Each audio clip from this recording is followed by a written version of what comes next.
महत्त्वाची बातमी, कुख्यात गुंड निलेश गायवळ प्रकरण आणि या प्रकरणी पुणे पोलिसांची नगर जिल्ह्यातील 3 ठिकाणी छापेमारी आहे। महत्त्वाची कागदपत्र शोधण्याकरता पोलिसांनी छापा टाकलाय।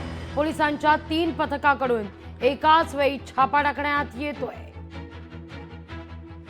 या सगळ्याविषयी अधिक माहिती घेऊया आपले प्रतिनिधी चंद्रशेखर भांगे यांच्याकडून। चंद्रशेखर, काय अपडेट? लागवी खरं तर कुख्यात गुंड हा निलेश गायवळ सध्या विदेशात पळून गेलेला आहे, परंतु ज्या कागदपत्राच्या आधारे हा पळाला त्याच्या शोधासाठी पुणे पोलिसांकडून ही सगळी छापेमारी जी आहे ती नगर जिल्ह्यामध्ये केली जात आहे।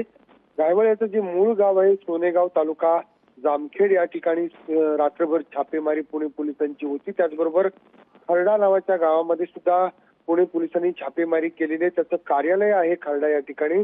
त्या ठिकाणी पोलिसांनी छापेमारी करत काही महत्वाची कागदपत्र ताब्यात घेतल्याची माहिती समोर येत आहे। त्याचबरोबर अहिल्यानगर शहरातील माळीवाडा परिसरामध्ये सुद्धा पुणे पोलिसांची छापेमारी आहे।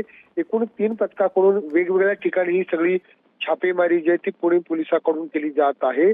सध्या निलेश गायवळ हा स्वित्झर्लंडमध्ये आहे, त्याच्याबरोबर त्याची पत्नी आणि मुले सुद्धा आहेत, परंतु ज्या बनावट पासपोर्टच्या आधारे गायवळ विदेशात पळालेला आहे त्या पासपोर्टसाठी लागणारी जी कागदपत्रे होती, जी वेगवेगळी डॉक्युमेंट्स होती त्याचा शोध घेण्यासाठी पुणे पोलीस सध्या ही सगळी कारवाई करत आहेत।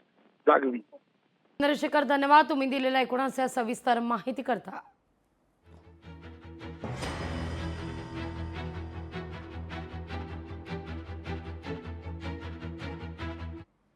निलेशनं ना पुण्याचा पत्ता वापरला ना नगरचा, त्याचं जे मूळ गाव आहे त्याचा पत्ता वापरला नाही, उलट अहमदनगरमधला कुठला तरी पत्ता वापरून पासपोर्ट घेतल्याचा आता पुढं आलेला आहे।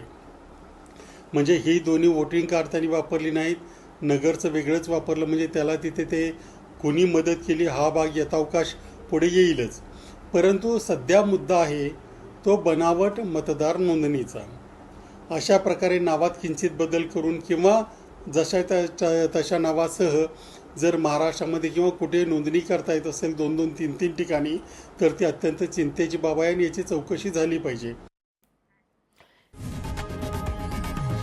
लोकशाही मराठी ऐका, पहा, जागरूक रहा।